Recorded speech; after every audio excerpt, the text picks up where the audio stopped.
Hi Falcons! This week we are creating portraits based on the art of Jean-Michel Basquiat. And here is an example that I made of the project that we are going to do. This project is going to take us all week. So today on day one, you are going to just need a piece of paper, some water, a protective surface to work on, and your watercolors and a brush. So get your stuff together. The first part of our project is really quite simple. We are just going to paint our entire sheet of white paper. I am going to choose to paint using my blues and purples because I want to use cool colors. Cool colors will create a certain kind of mood, more of a cold, obviously feeling. So I am going to be using cool colors. If I used more of the red, orange, yellow family of colors, the warm colors, it might create more of a happier scene, but I decided I am going to start using my cool colors. So I'm just going to really cover the entire paper using those cool colors. Lots of water. I can make them go a really long way. I'm going to keep adding and using colors to fill that entire page. I'm going to use that entire page, filling it up all over, completely covered with watercolor paint. I can even get a little fun with it and splatter it to get a little bit of different effect on there. I could add some blues and mix them, blend. I really just want to make sure I get that entire paper covered until I'm done, and I'll end up with something just like this. Now that is all we are doing today because you really need to let your paper dry. So we are going to stop after this painting of the entire paper and put our paper aside till we come back to create the rest of our Basquiat, excuse me, inspired portrait continued next lesson. It is time to gather our materials for the second day of our project. You are going to need the following.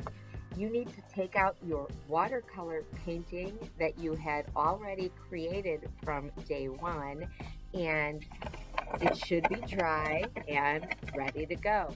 You will also need a Sharpie marker or a black marker and some crayons or oil pastels. You will also need that idea sheet that is in the link. It is a Jean-Michel Basquiat idea sheet. It's going to give you inspiration for the project that we are going to be creating. And you don't even need to print it out. You could just click on it and it'll pop right up on your screen to give you all sorts of great ideas. Get your stuff.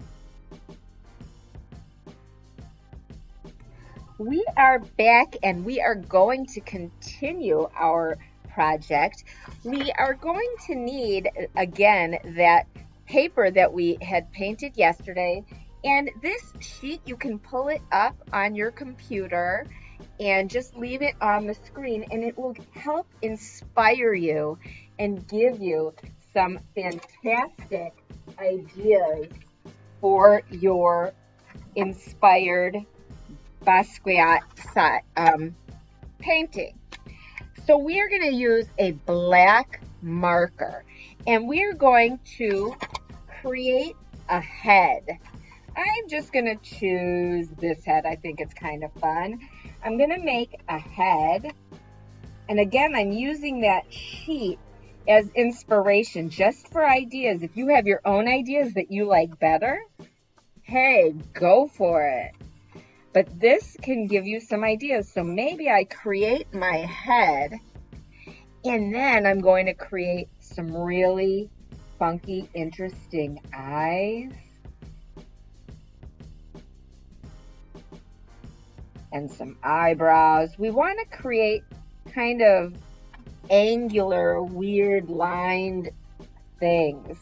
I'm going to create my nose and maybe a crazy mouth.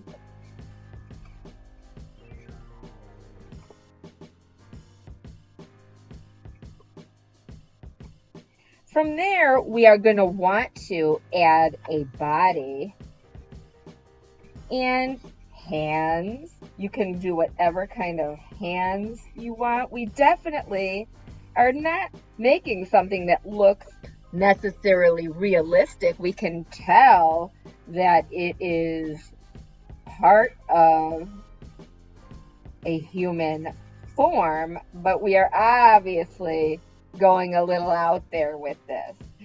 Now we want to also make sure we include some things that are very important to his style of art. And that would be including things like body parts. So maybe I want to include a rib cage or his heart, maybe some lungs.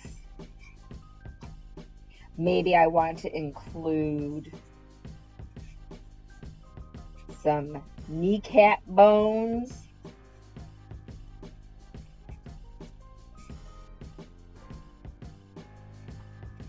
This is really for you to decide. We just want to make sure we include anatomy, parts of his body. Another thing that is very important is including lines and color, and we'll get to that in a minute.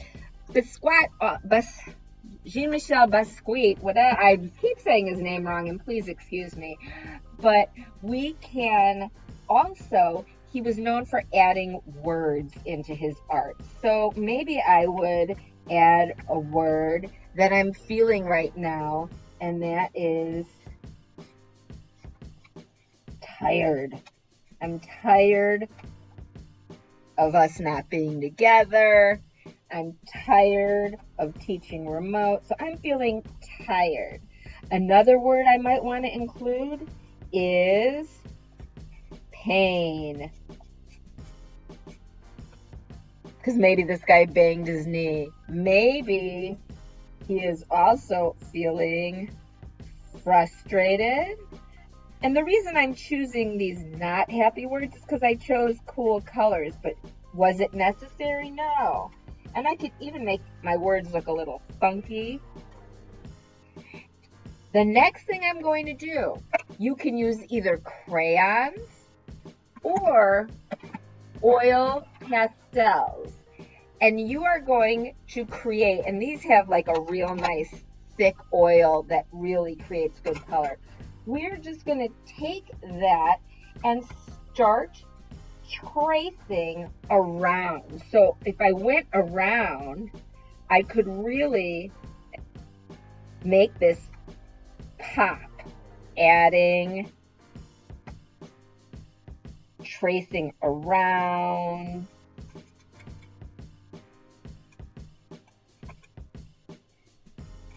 It brings the picture to life. It adds excitement. It adds movement.